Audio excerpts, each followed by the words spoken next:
We're in the playoffs, still in the first round of the winner's bracket, still another best of 3 series, and now we're heading into Towers of Doom, the Akatsuki against the Cats, everybody. So, just to update all of you, we have 22 heroes that are banned for the playoffs. During the playoffs, none of these heroes can be played, and in addition to that, if a hero gets played within a series, he cannot be played again. So it's going to get nuts. Our first best of 3 in the playoffs was already insane. Absolutely insane. Team Ash against the Enjoyers. If you haven't watched the game yet, you should definitely do that. It was incredible.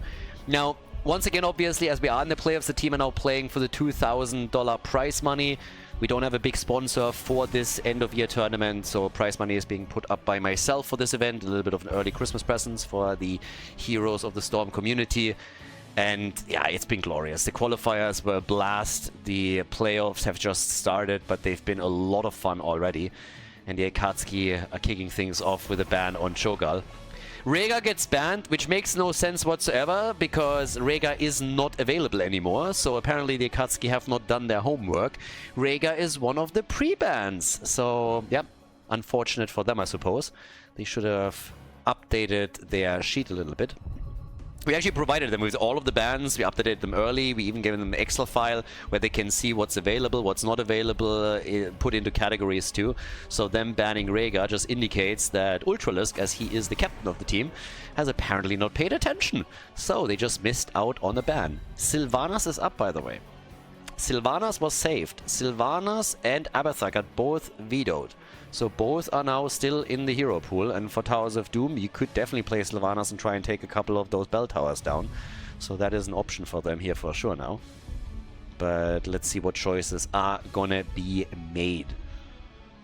I think she would be. I mean, the Haka is obviously still up too, so yeah, they go for the Haka. They go for the Haka, but that leaves Sylvanas open to be picked by the Cats. Let's see if they lock her in. Just as a side note, once that we're heading into the second round of winner bracket and loser bracket, it's all best of 5s from here on out.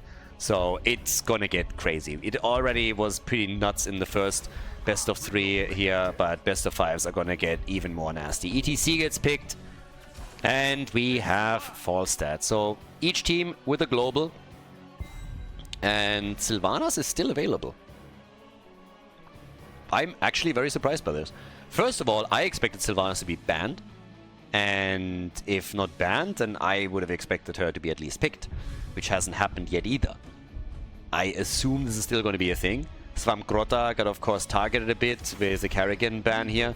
I still want to see Svamgrota's Murky. This is not something that happens in game number 1, but once that we are approaching at least the best of 5s, I want Svamgrota to bust his Murky out. Abathar is available. You can go for Abathar Murky. It can happen. We already had an Asmodan game and we had a Butcher game in the playoffs.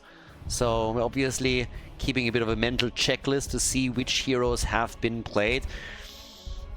Mainly focusing on the playoffs here. You can obviously always account also for qualifiers, but I think in qualifiers a lot of teams, are willing to go a little bit more out of their comfort zone because a single map doesn't matter as much. If you are playing in the playoffs, it's a totally different story. There are no do-overs here. If you lose a qualifier, you don't make it as far, you still get some points, you still are maybe already qualified for the playoffs, so the matches don't matter for you as much. But I want to see which kind of heroes we are seeing in the playoffs and which hero doesn't see any play whatsoever. But yeah, either way. Jaina banned out, and we get Uther banned as well. So we're not getting the Holy Cow. Gul'dan and Tyrande. No love for Sylvanas. I'm blown away by this. I'm really blown away. I cannot believe that we haven't seen a Sylvanas pick yet. Game number 1, she's up, not banned. Do they know that she's being saved? I've told them. But after Rhaegar got banned here, I'm not so sure anymore if they pay attention. Finally, thank you, Cure. He had to travel all the way from North America to play on the European server to finally show the Europeans what heroes to pick. Whew, that was a close call. Thrall gets chosen as well, so we have Thrall, Sylvanas for game number 1 now on the side of the Akatsuki. And Drakia, our final pick for Towers of Doom, the first map in this best of 3 series. And they need a side laner, and it's Zul. Zul for the rotation. Let's go, everybody. Towers of Doom, stage is set for the first map in the best of 3. Akatsuki against the Cats. Let's go. Ultralisk on Thrall for the blue team. Svamgrotta on the Haka. We got Skok on Varian, Banana H on Stukov, and Cure playing cross-server from NA is playing Sylvanas.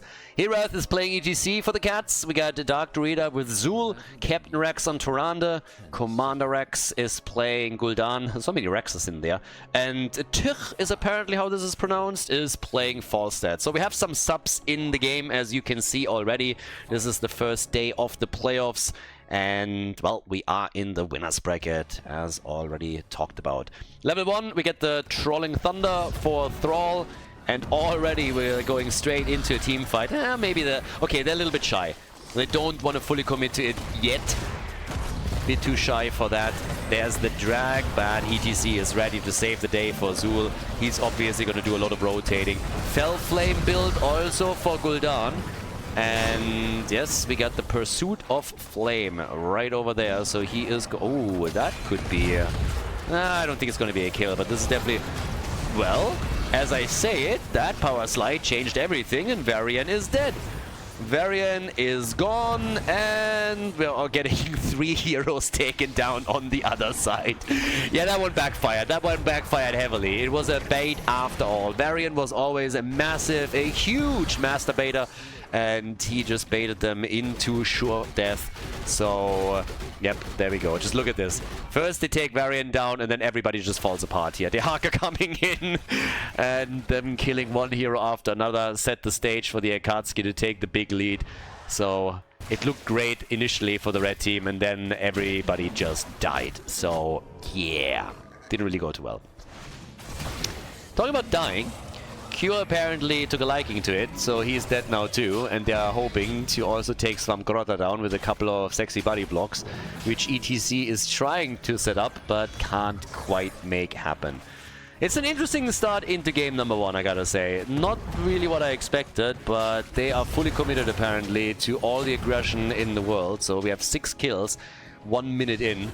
And with that, we are having the next invade, but the camp has already been claimed. It doesn't change the fact that ETC dies. So ETC is gone. With that, we have level 4 talents for both teams. Varian, obviously, with Taunt as his level 4 choice. What else is new? In addition to that, we have Elune's Chosen, and we get the hammer gains over here. The pressure at the bottom of the map is already resulting in the wall being mostly destroyed here. And with the help of Sylvanas, you can, of course, build on that. The Haka at the top lane, bit too late to do anything about the camp, but since they already had 2 heroes on it, highly unlikely that they would have been able to do anything there in the first place. So, yeah, all good. ETC getting attacked. Careful, my friend, and he dies again. ETC did not have a good game so far. He's been dying a lot. Crest is at least completed for Gul'dan, so I suppose that's the good news. But let's not mince words here. They are in trouble. They're losing way too much ground, way too quickly. They're nearly a level behind, and that bottom bell tower should not lose hit points this fast, this early in the game. So it doesn't get converted over yet, thankfully for them. But we now have the triple altar phase up, the first one. And up at the top, Falstad, he's going to get the first shots fired. Svamgrotta, of course, responding in kind on the left side. And now it's all about the third altar that we have right there in the middle. So, nice isolation against Skork. And the Haka is there. The Haka with another perfect connect against Sylvanas. Yes, Varian is dead, but they're getting their counter kills again. Honestly, Varian is just bait in this game. You can't tell me anything else, but they're just baiting with Varian every single time here. And so far it's working. Varian is the sacrificial pawn. They're getting another altar because of this. They're even hoping to get another kill down at the bottom of the map. And who else to go for but for ETC? And Svamgrotta locks in another connect with his tongue. And that is... What is this? Kill number 3 or 4 against ETC? Kill number 4! Damn. Blue team really wants some beef. They're going for the barbecue. They saw the butcher in the previous series and they're like, some meat. Let's go. So they are farming ETC all day, every day. 8 kills against 3 in total now. Gul'dan, easy top damage in the game. They're funneling in against him time and time again so that he can get the numbers out, but since they are not translating those into kills, it doesn't help the team all too much. They're level behind by now, and this is particularly concerning with level 10 in mind. So something to pay some attention to as this continues. But the globals are now up at the top lane. We have down at the bottom of the map, yep, Pumpkins again moving in. And Dehaka is already dealing with the waves. Falset is maybe joining them down at the bottom of the map now. But suffice it to say that the Cats, they got some work to do now. They got to try and bring this back, and it is not going to be easy. Thrall is nearly done completing his level 4 quest, so whatever Ultralis is going to do, he's going to get really careful with throwing out the next wolf. He wants to make sure that that one is hitting, or he's going to start at 0 again. But yeah, either way, a little bit of poke happening. But there comes Varian with a taunt, and now it's time for the wolf and for the quest completed. 5 minutes into the game. Nice job, well done. And also about to lock in level 10. And with level 10, what can they do? The double altar is a given. I mean, they're getting this either way. Question is simply, are they going to try and use Sylvanas now to try and take that bell tower at the bottom down? Falset at the top is a little bit low here against Svamgrota. Gotta stay away from the dinosaur. The shots have been fired. They're stealing the camp, and they can still try and go for the bell tower conversion. Taunt is already in. They're going for Sylvanas, sorry, for Tyrande as well. Yeah, nice, good stun, and that is the end of the healer. And of course, by now they can go easily down at the bottom of the map for that bell tower conversion. They got the Pumpkins to boot. They are 1.5 levels ahead now. The Akatsuki are coming out of the gate swinging. They want to go to the winner bracket semi-final. They don't want to drop down into the losers bracket. If you're dropping down into the losers bracket right now already, that would be a very, very long losers bracket run. But at least the Cats have now grabbed level 10. So here's a chance. Slide and maybe Mush. No, not with... yeah, they're actually going for it. But there's the rest of the team coming in. They even get the kill against Dehaka, thanks to the gust that we saw from Falstead. Not so sure, though, if they can get out of this without losing anybody. Particularly with Stukov going for a massive shove here. But Banana is in trouble and dies. Finally, a couple of kills for the Cats. And they're getting a third one, too, aren't they? Yeah, they're just missing out on it. Varian was able to escape. Sylvanas now still in the middle of the map, getting them some extra XP and pushing for the mid lane wall. But here comes the isolated altar. Third objective is in. At 24 points on the core against 36. Now, of course, the Cats should try and retake their bottom bell tower. That's kind of important, if they can pull that one off. But here comes the next slide, and they are outnumbered once again. Good sundering, but that's not going to be enough. Dehaka comes in, and they go for Gul'dan and for Tyrande. They take one of them down, the other one is still alive, but they are following up with an ETC kill, which is now leading to an attack against Zul. They might be able to take him down too, but yeah, not able to get that third kill just yet. They can still poke them though, and that's exactly what they're doing. They're also zoning them out.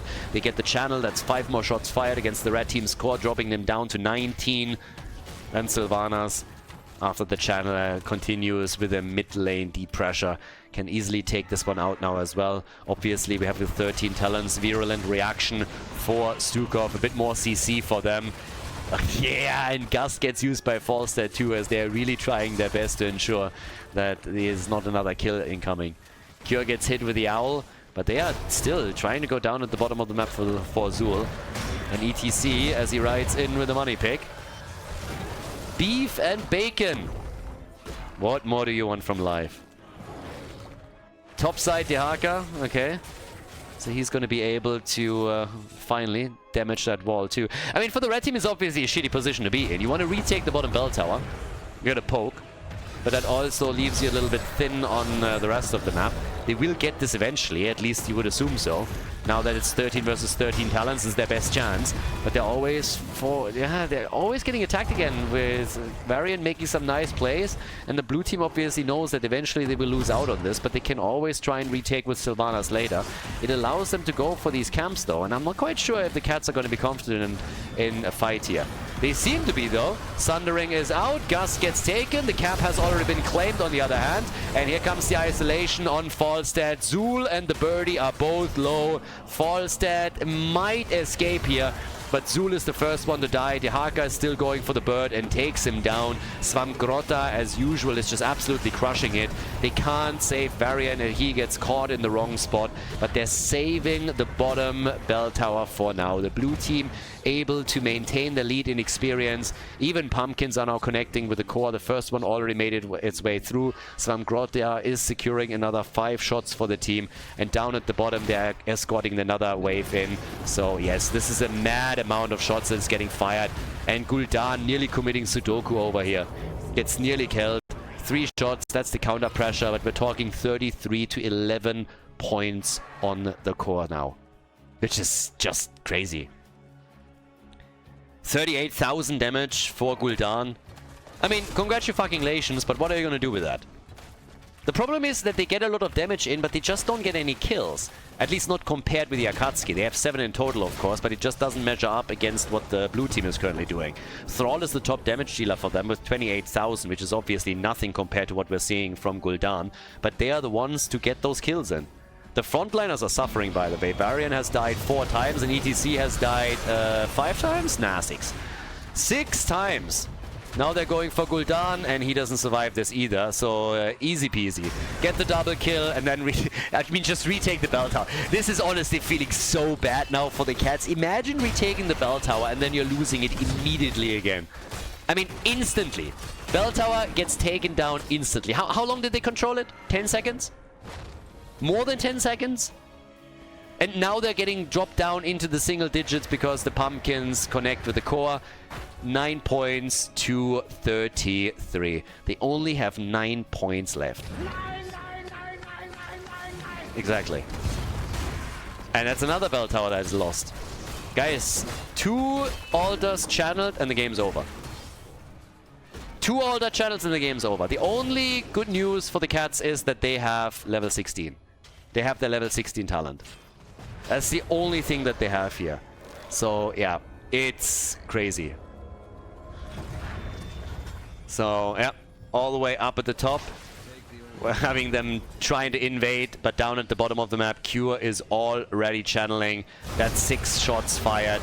And up here, they're losing to Ronda. They're losing to Ronda, and now they're going to lose Zul. He's already on the run. He's not going to be able to escape here. Ultralist drops him. And that is game. They are able to lock in the victory in game number 1. Nicely done, obviously.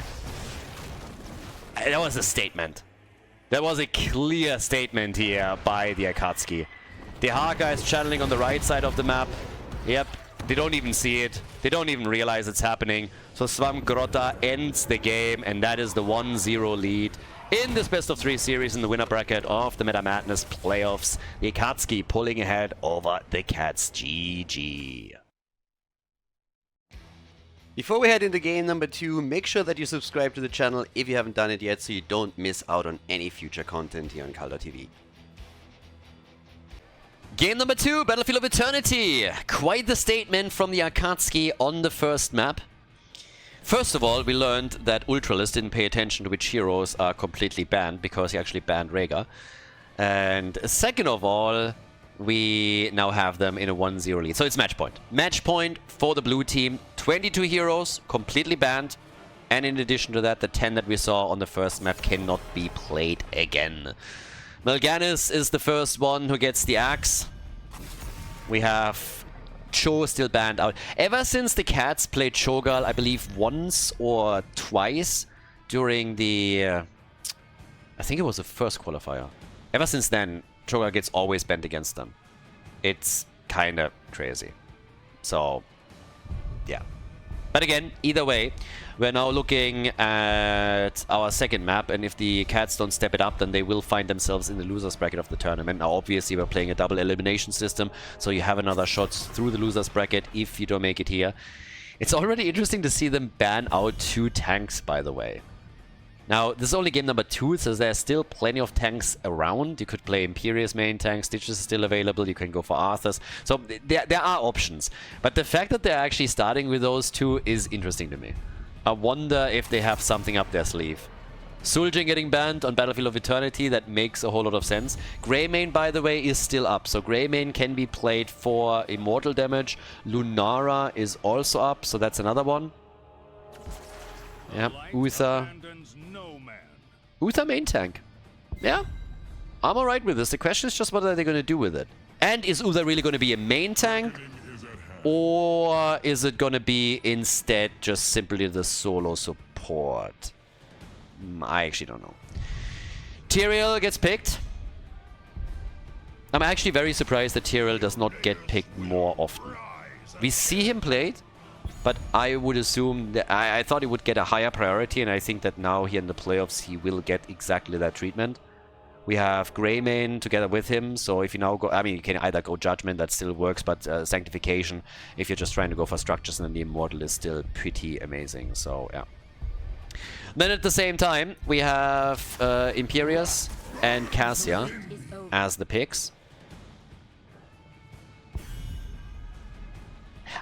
I still kind of want to see a double support from them, just because it's cool. But then it would be a double support with Cassia as the main damage dealer. I'm not quite sure if they're comfortable playing this. Imperius then would be used on the side lane. Right now he's obviously more of a main tank. But then again, he played Falstad on the in the last game. So obviously he can still swap heroes around, so I'm not quite sure who's playing what. But something to at least keep in mind. They ban out Malfurion. They are also worried about the double support here. Well, worried in the sense that they expect it as a possible one. So, yeah. And what does the red team ban out? They get rid of Deathwing. I would assume that Lunara still gets picked. For Battlefield of Eternity, she's pretty good. You can just poke against the Immortal, can hop away. So, not seeing her addressed is wild. Suljin, again, he has become an absolute staple in Meta Madness on Battlefield of Eternity.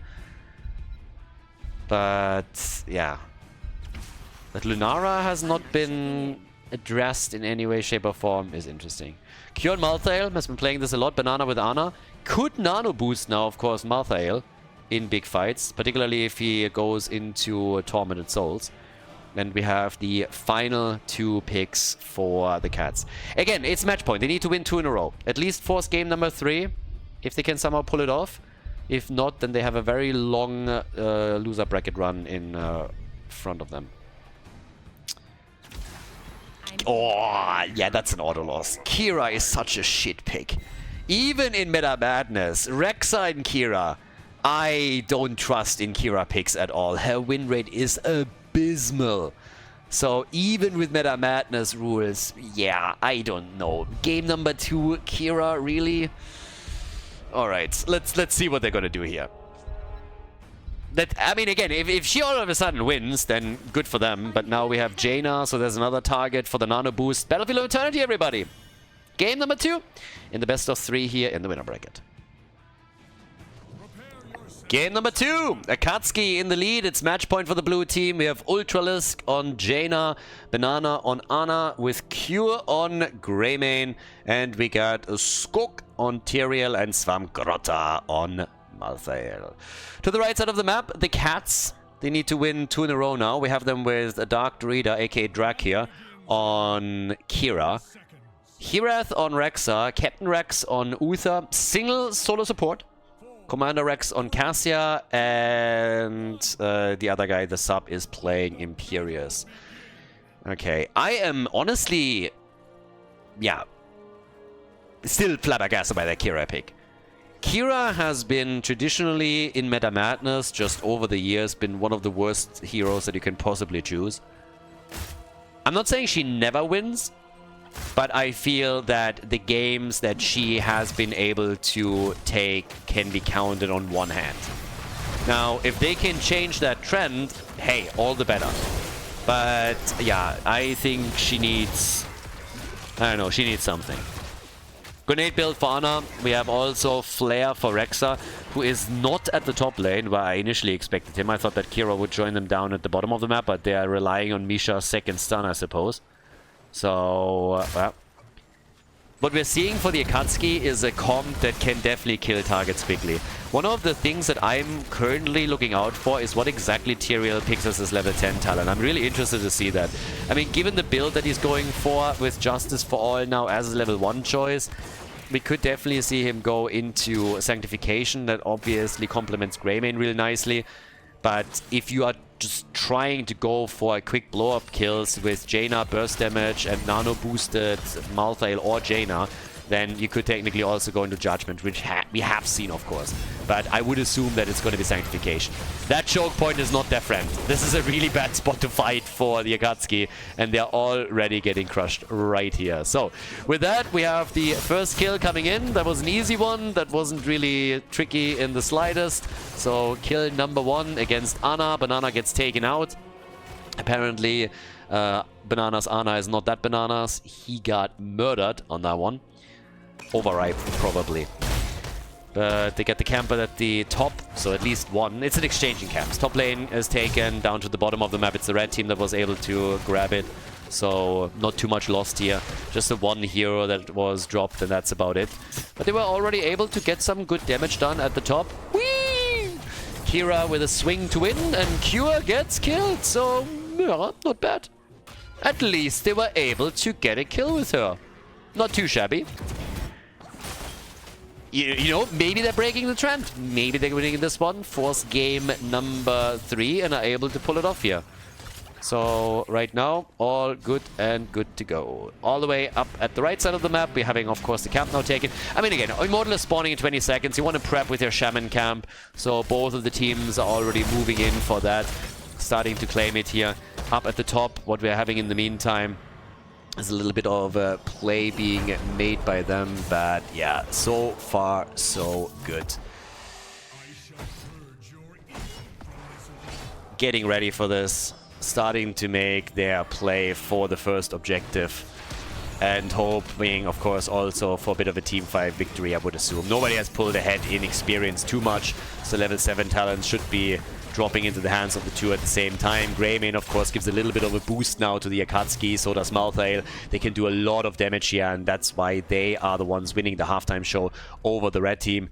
But yeah, it's all about who is able to now come in and take down a hero or two and win the actual Immortal. And there's a lot of poke happening with Ultralisk already, so he unleashes another rotation of his cooldowns onto the Immortal. They're trying to go for Drakir here, and yep, a little bit low. Stuns are coming. Nice follow-up by Misha after Imperius came in and got the initial stun. But these cooldowns are being dropped over and over again, and Kira is now trying to get the Immortal chunk down over here. The red team is all defense mode, and they're zoning them away very nicely. I actually like that a lot. Skoke has been moving in though, and yeah, they're getting a lot done. They're maybe sacrificing Tyrael. Yep, but he can also explode on this. The problem is they're losing more than only him. Cure has also been destroyed, and they haven't won the Immortal yet. Greymane still poking from afar. Jaina was hoping to get back in too, but they will lose it eventually. Now, obviously, they're committing with everybody to it right now, but Greymane is still going to win it for the team. They chunked it down very heavily. So the red team was realizing that eventually they would lose the Immortal. They were hoping, of course, to get the damage done as quickly as possible and maybe still win it, but they were just totally okay on an board with them just getting the shield low, and that's what they accomplished. So the shield very, very low here. We get the Swift Retribution now, which obviously is going to be pretty big as well for Greymane in particular as these fights continue. But it's noteworthy that the blue team hasn't gotten a single kill yet, so they have lost 4 heroes during all of this. They can still do the structural damage at the bottom of the map, but we are still waiting for them to get kill number 1 in this game. So, as is, they're all starting to move in for that fort, and honestly, they're doing way more damage than I expected. With Swamp Grotta coming in, can they take the entire thing? I mean, Imperius isn't here yet, so they aren't able to destroy the fort yet, but that bad boy is down by so much more than I expected. Nice Leap Dart. Really cool moves here from Banana. Again, obviously it's already in the name. Ban Ana. That's the best strategy you can go for against Banana. You ban Ana. And while I love that little tongue twister there that I sometimes go for, it's a thing for a reason. There is a reason why that hero got banned against him so many times in the past. He is on point. Those sleep darts can ruin your life. And his heals, not even talking about them, they're also just absolutely nuts. So something to definitely pay some attention to. But for now, it's 4 kills to 0. Blue team hasn't gotten one yet. They got the first objective. The damage at the bottom of the map is nice and is giving them a little bit of a buffer that they can use as this continues. And down on the bottom of the map, we're having, in the meantime, yeah, just still a chance to go and take the fort down. Go for level 10 talents. But look how they're swarming them. Yeah, there's 4 against 4. They're really going for the fight, but the blue team reacted in time, with the exception of Cure, who now gets hit. Cure actually playing Greyman. I think I called him out earlier, dying on Malthael, but because I'm so used to seeing him on Malthael, but he actually plays Greyman here. So yeah, apologies. We have instead Swamgrotta on Malthael, which obviously also makes perfect sense. But he gets caught and he gets killed. And the timing couldn't be worse, because he gets killed literally the second that the Immortal is appearing. So that is already setting them back slightly. The death timers aren't really too high, so it's fine. They're losing the half-time show, I suppose, but still a bit annoying here. Now we get Unleash the Boars, we have Wrath of the Ingirius, and we're still waiting for level 10 abilities on the side of the Akatsuki. Kira has in the meantime go for the Unrelenting Strike, so the halftime show victory goes to the Cats. They are in a great spot to get the first objective for them now, for themselves. Ring of Frost, last rites, and we also have Sanctification as already expected. So now the chance to go for a fight and try and force it here. Tyrael is up at the front, might have to pop his ult, does, Ring is out, Jaina gets hit by the ult of... Uther is down, Jaina is alive, they get another stun, Imperius has done a great job, but they still couldn't get the kill here. Banana on the other hand is low and falls, and I'm not sure they can get a counter kill. Well, they can. They go for Kira, they take her out. While all of this happened, the fort at the bot lane got destroyed, so one fort is now gone. And they go for the objective, but both teams still have a few heroes up here. And while the blue team is doing fantastic with Greyman in particular, they are not able to win this Immortal. So it goes over to the Cats. The Cats take it and have now a 50% shield that they can work with. But they also had to take... I mean, they still have to take this out.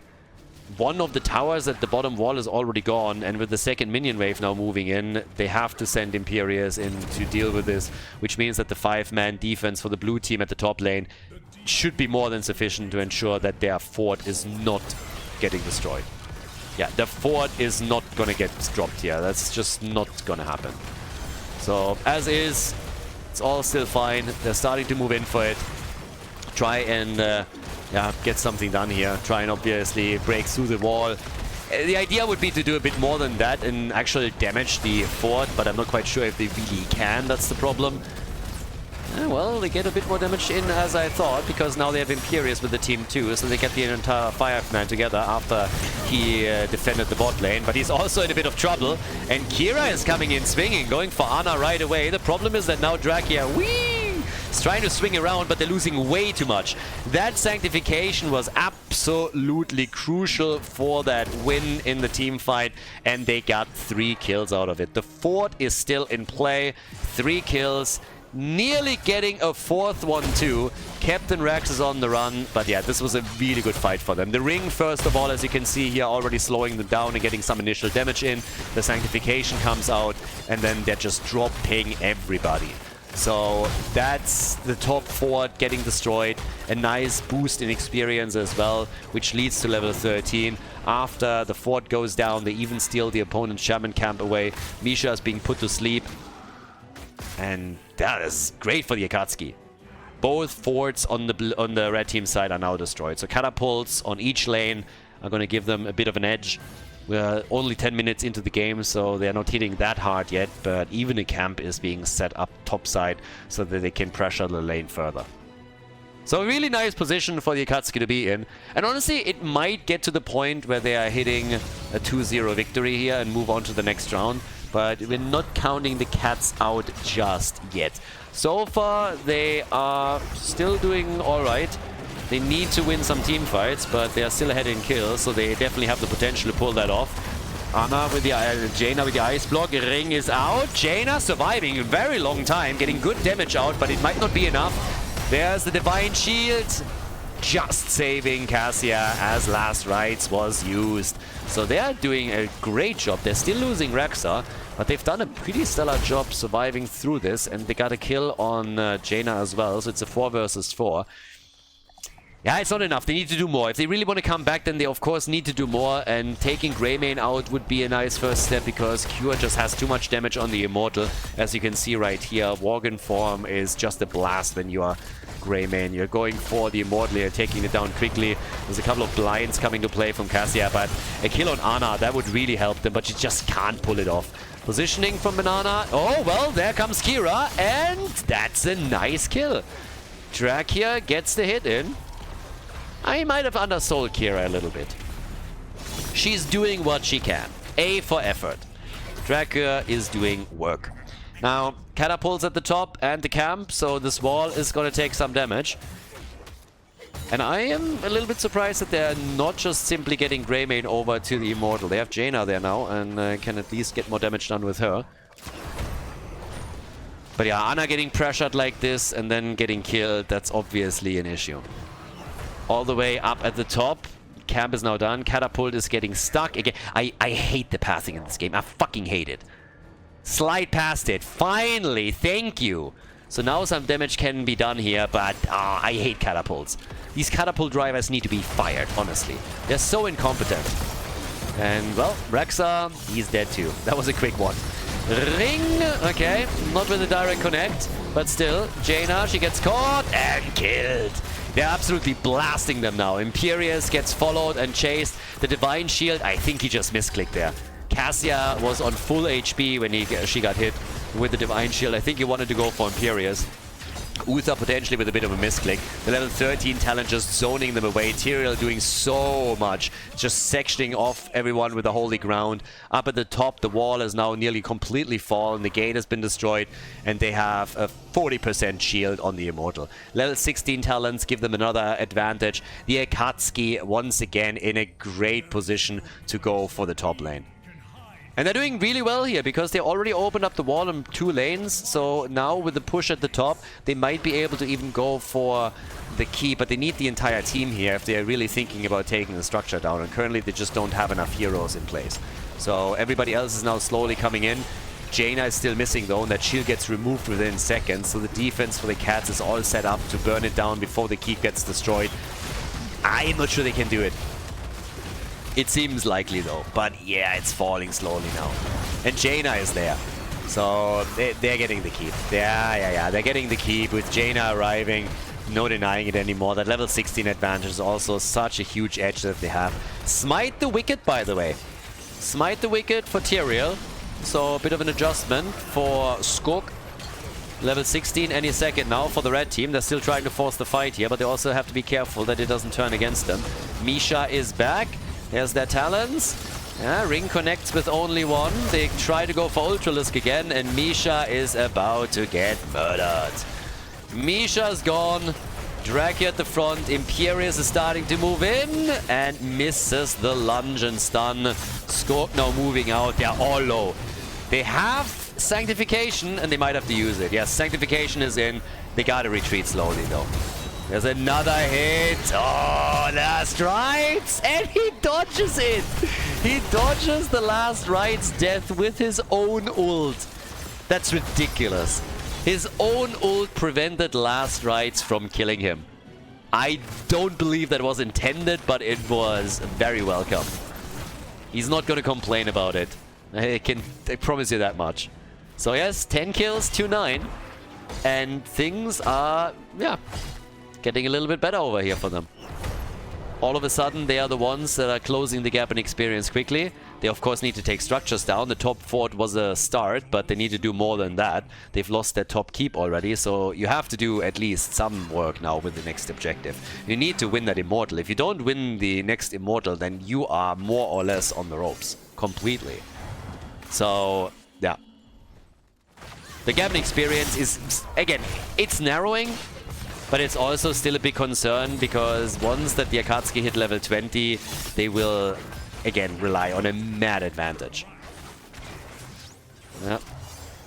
Ults are back up. Last Rites is back up. Sanctification, we're still missing out on it. Divine Shield is not ready yet either. They go again for Misha. And guess who's getting caught? It is Svamgrotta. He still survives, though. Svamgrotta survives. Ring. Yeah, feign death. So much damage from Ultralisk. Ultralisk killing Raxa, insane. And at the same time, Anna dies. Malthael was low to begin with, and now they dropped him. But they also get the kill on Kira.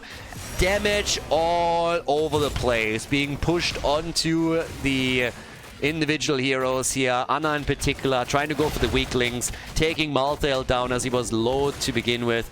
60,000 for Ultralisk, 60,000 for Cassia. I mean, they're absolutely crushing it at this point. The numbers that we're getting from some of these bad boys are ridiculous, and it was so important to take Anna down. Very unlucky for Svamgrotta that he got caught earlier. He could have taken a safer path down to the bottom of the map and didn't. Gets caught, nearly killed, and then they have to play with him being insanely low. And the red team took advantage of it. Now they're getting a fantastic lunge. Sanctification was amazing. And they nearly get a kill out of this, but you can tell that it's tough for them to play this one out properly because they didn't have a support here. They didn't have their healer. Now they get at least the shield out and everybody is able to escape. Ultralisk is just getting a few more cooldowns connected, but it is honestly kind of crazy. So many narrow encounters where you could see a kill coming in, but it just doesn't quite happen. And it's the Cats that capitalize on that situation with a halftime show victory that is more or less free. Some insane dodges on damage and kills. The fact that neither Tyrael nor Jaina died in that last fight was crazy. And Imperius also got away with only a few hit points left. So this one, I don't... Can they win? Can they win this? Team? What? Holy cow. Alright, the red team gets it, but damn, that was close. And they're even keeping their camp alive. I like it. They're getting their camp towards the top lane, but this also means that they're probably going to arrive a little bit late to the party at the bottom of the map. So yeah, this Immortal should get burned down quickly. I don't even think they can get the fort here. Yeah, I don't think they can take the fort. The shield is non-existent. What was it, 700 hit points? Well, then again, we're 18 minutes in. Huh. Didn't even realize that. 18 minutes? Yeah, okay, that Immortal is going to hit a little bit harder. So, fort is in the cards. They're going to get it. Misha, talking about getting things. Misha is down. Ring of Zoning. And the fort falls, but so does the Immortal. And here comes level 20. They're already starting to chase a little bit. The Holy Arena is in. Hunter's Blunderbuss. Cold Snap, of course. No one can stop death. So, they're going for all the classics here. And particularly Cold Snap for Ultralisk should be big. The cooldown reduction... Yeah, that would be a huge asset to have, given the way that the fights have been playing out and the way that he's been absolutely murdering it. And look what's happening. Kira's up at the top, just trying to get experience for the team. She's trying to get them to level 20 as quickly as possible, which is exactly what they need to do to defend. So, this is a wild one. 70,000 damage for Cassia, 66.6 thousand damage for Jaina. And they're all just getting back, topping up their mana pools, hit point pools. And the kills are nearly identical. It's level 20 on each side now. We have 11 kills to 12. We now get the Silent Killer. If this is not a fart joke, then I don't know what is. Somebody on Blizzard's side had a little bit too much fun here. That has to be a fart joke. 100%.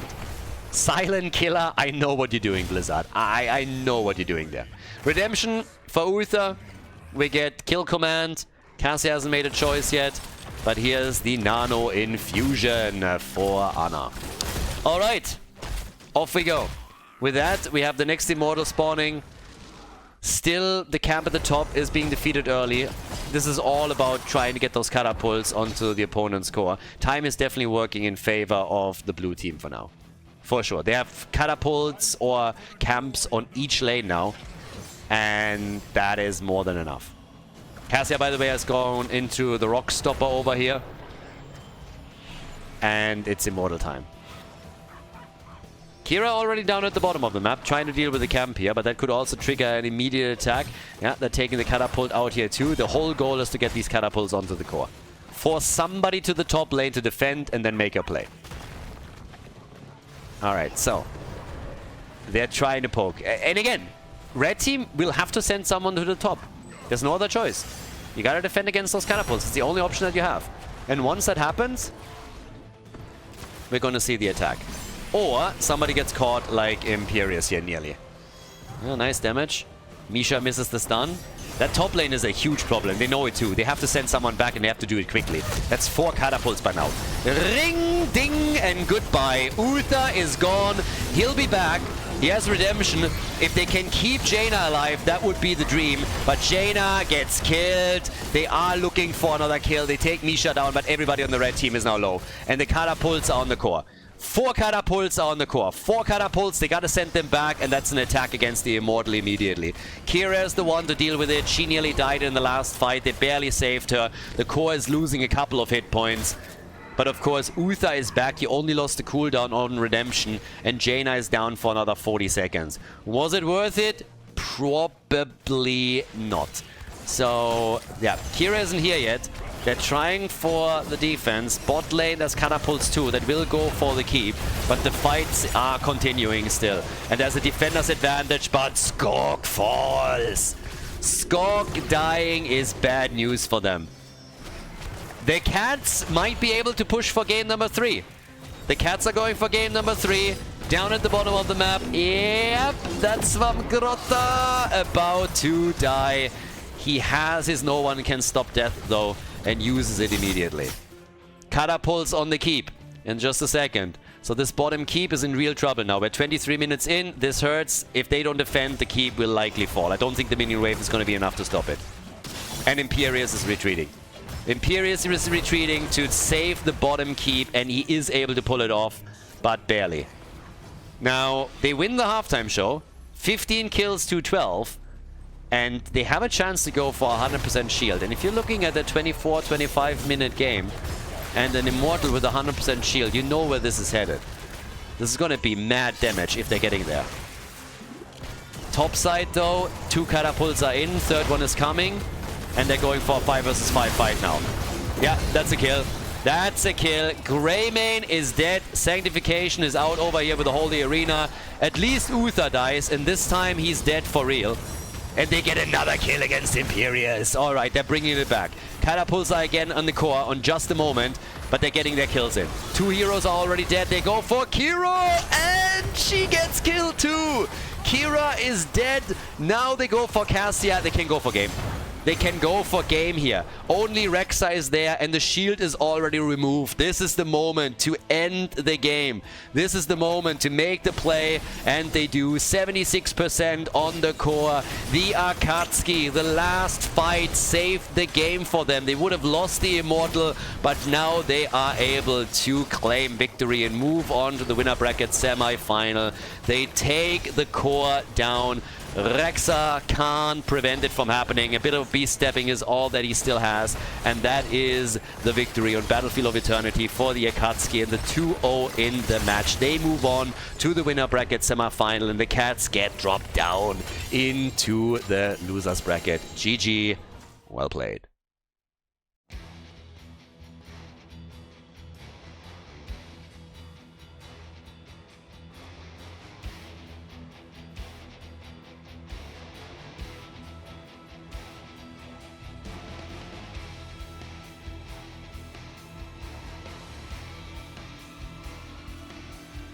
Thank you everybody for watching the video today. I hope that you enjoyed the show and the commentary.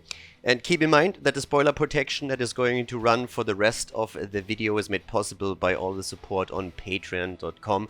So guys, if you want to support my work, if you want to help me start new projects and keep the spoiler protection in place, please consider heading over to patreon.com/Khaldor. There's also a link in the YouTube description, and check that out.